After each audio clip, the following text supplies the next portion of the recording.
వెళ్ళదు. తర్వాత తనకి ఇష్టమైన వాడిని పెళ్లి చేసుకోవడానికి అస్సలు ఆ ప్రసక్తే లేకుండా చెయ్యాలి. ఒకవేళ ఏదో ఒక విధంగా విడో అయ్యిందనుకోండి, మగాడైతే రీమ్యారేజ్ ఉంది, కానీ ఆడది చేయకూడదు. ఇంకొక విషయాన్ని, ఒక చాలా పెద్ద ఒక మాయని ఇచ్చారు. దేవుళ్ళు ఉన్నారు, దేవుళ్ళ తర్వాత దేవుడు నీ భర్త మీ అనమాట. అప్పుడు వాళ్ళు ఏం చెప్తున్నారో అవన్నీ నువ్వు చెయ్యాలి. చేయకపోతే ఏమవుతుంది? దేవుణ్ణి నువ్వు ధిక్కరించినట్టు, నీ మతాన్ని నువ్వు ధిక్కరించినట్టు, నీ సంస్కృతిని నువ్వు ధిక్కరించినట్టు అని ఒక మాయలోని స్త్రీని పెడితే ఏం చేస్తుంది? మన కుటుంబం బాగుండాలి అంటే పొద్దున్నే లేవాలి, అందరికంటే ముందు లేవాలి, అందరికంటే తర్వాత పడుకోవాలి అన్నది. ఇలాంటివే. సో ఇవన్నీ మీరు క్వశ్చన్ చేయండి అని అన్నారు అంబేద్కర్. నేనెందుకు చదువుకోకూడదు? నేనెందుకు మిమ్మల్ని ఒక ఫస్ట్గా పెట్టి నన్ను నేను సెకండరీగా ఎందుకు ఆలోచించాలి? దానికి మీరు యూజ్ చేస్తున్న ఒక టూల్ ఏమిటి? ఒక ఆయుధం ఏమిటి? ఆ ఆయుధం మీకు దేవుడి నమ్మకం ఉన్నది అందరికీ వాళ్ళ చాలా చాలా ప్రైవేట్ విషయం అన్నమాట. ఒక ప్రేమలాగా దేవుడి భక్తి ఉన్నవాళ్ళు, వాళ్ళకి అది కావాలి అనుకుంటే ఆ నమ్మకం వాళ్ళు ఉండొచ్చు.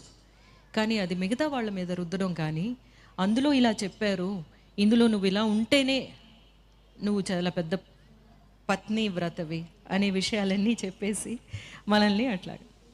కానీ మీరు ఇవన్నీ అర్థం చేసుకోండి. ఈ విషయాలన్నీ ఎందుకు పెట్టారు? ఎందుకంటే ఒక కులంలోంచి ఇంకో కులంలోకి వెళ్ళకూడదు, వాళ్ళని పెళ్లి చేసుకోకూడదు, చేస్తే ఏమవుతుంది అనేది ఇంకా మన ఇండియాలో జరుగుతూనే ఉన్నాయి కదా. అప్పుడు ఇవన్నీ మనం సరిచేసే ఒక విషయం ఒక స్త్రీ చేతిలో ఉంది. ఆ స్త్రీ ఈ 4 విషయాలని అర్థం చేసుకుని మనల్ని అణగదొక్కడానికి చేసిన విషయాలే ఇవి అని అర్థం చేసుకుంటే చాలు. నెక్స్ట్ 2-3 జనరేషన్లోనే అందరినీ మనం ఒక విధమైన ఆలోచనలోకి తీసుకురాగలం. సరే, ఈరోజు ఇది చాలా ఇంపార్టెంట్గా, నేను నిన్న ఒక జెండర్ ఈక్వాలిటీ గురించి మాట్లాడారు అన్నారు, కానీ నేను ఇక్కడికి వచ్చింది ఒక స్త్రీగా మీతో మాట్లాడాలి అన్న ఒక కారణం కూడాను. ఇవన్నిటినీ మనం ఇప్పుడు ఇంత శ్రామికులు ఉన్నారు, వాళ్ళ గురించి అన్న అన్న అన్నే అనే పాటలు పాడారు, కానీ ఎవరైనా ఒక అక్క అని పాటలు పాడారా అని ఎప్పుడు ఆలోచిస్తూ ఉంటాను నేను. ఎన్ని పాటలు అన్న, ఆయన మాత్రమే శ్రమిస్తాడా? ఆయన శ్రమించి వచ్చి ఆ డబ్బులు తీసుకొస్తున్నారు. అహోరాత్రులు ఇంట్లో శ్రమించే అక్కని పట్టించుకోడు. మనం జీతాలు లేని శ్రామికులమే కదా, పుట్టుకతో శ్రామికులమే, అవునా? ఎందుకలా అవ్వాలి? అవ్వక్కర్లేదు. నువ్వు కూడా వంటింట్లోకి వెళ్ళి ఆ బియ్యం నీళ్ళలో పోస్తే ఆ బియ్యం ఉడుకుతుంది. ఆడదాని చేయి తగితేనే ఆ బియ్యం ఉడుకుతుందా? ఆ బియ్యం అంటుందా నీతో? నువ్వు మగాడివి, నీ చేతితో వేస్తే నేను అన్నం అవ్వను, ఆడ చెయ్యి తగిలితేనే నేను అన్నంగా ఉడుకుతాను అని అంటుంది? అది లేదు కదా. సో నెక్స్ట్ జనరేషన్కి మనం చెప్పాల్సిన విషయాలు ఇవన్నీ అని మన కామ్రేడ్స్కి కూడా అప్పుడప్పుడు చెప్తూ ఉండాలి అన్నమాట. అది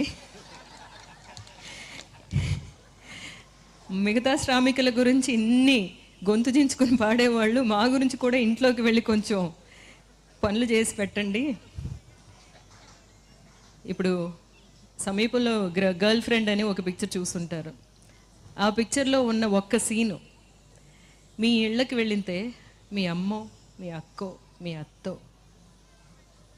వాళ్ళందరూ ఆ క్యారెక్టర్లో కనిపిస్తారు కదా.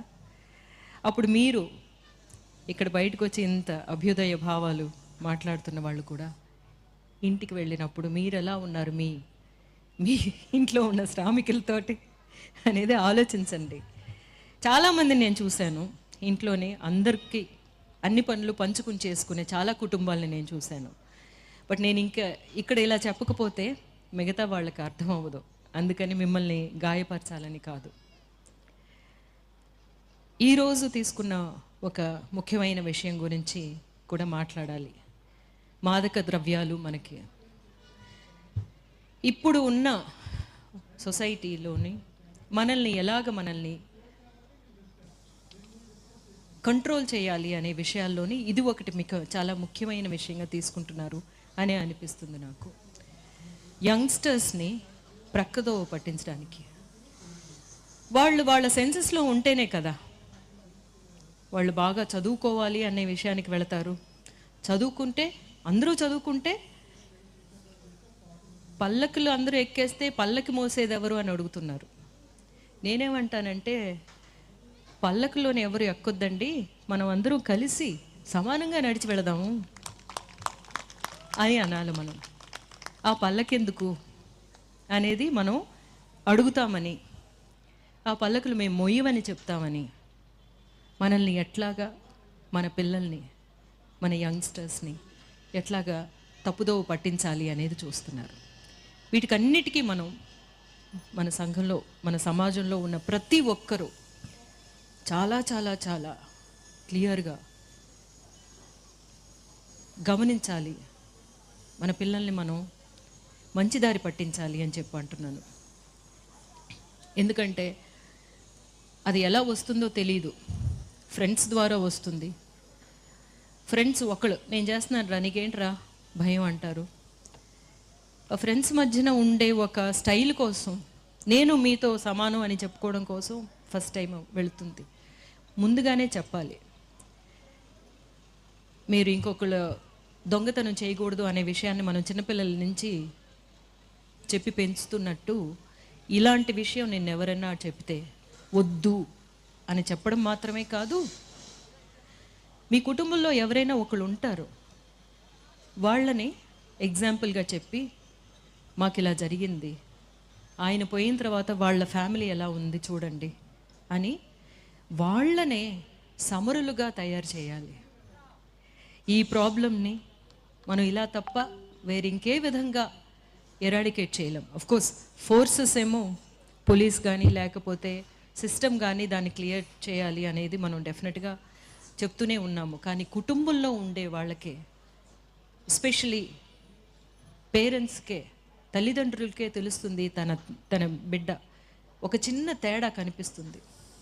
ఆ తేడా కనిపించినప్పుడు వెంటనే దాన్ని సరిచేయాల్సిన ఒక బాధ్యత మనకు ఉంది. మనం చెయ్యాలి, ముందుగానే చెప్పాలి. ఎట్లాగా బట్టలు వేసుకుని వెళ్ళాలి, నువ్వు బయటికి నగ్నంగా వెళ్ళకూడదు అని చెప్తున్నాం కదా, అది మనం చెప్పే కదా. It's a behaviour, learned behaviour.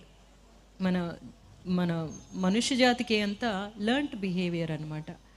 ఇప్పుడు మనం అందరం చీరలు కట్టుకుంటున్నాం, కానీ లండన్లో వెళ్తే వాళ్ళు చీరలు కట్టుకోవట్లేదు. సో మనకి ఇక్కడ అలవాటు, ఈ అలవాటు కాబట్టి మనం కట్టుకుంటున్నాం. వాళ్ళు షార్ట్స్ వేసుకుంటున్నారు, అది వాళ్ళకి అలవాటు. లేకపోతే స్కర్ట్ వేసుకుంటున్నారు, గౌన్లు వేసుకుంటున్నారు, అది వాళ్ళకి అలవాటు. మనకి ఈ భాష కూడా మన అలవాటే, మన తల్లిదండ్రుల ద్వారా వచ్చింది. అలాగే మన అలవాట్లు కూడా డెఫినెట్గా మనమే ముందుగా చెప్పాలి, వాళ్ళని క్లియర్ చేయాలి, మంచి త్రోవ పట్టించాలి. అది చాలా ఇంపార్టెంట్. మా అబ్బాయితో నేను అదే అన్నాను. ఎందుకంటే దీనివల్ల బాగా ఎఫెక్ట్ అయింది మా ఫ్యామిలీ, మీకు తెలిసిన విషయమే. వాడితో నేను చెప్పింది ఏంటంటే, ఎవరైనా ఏదైనా ఆఫర్ చేస్తే I got affected by this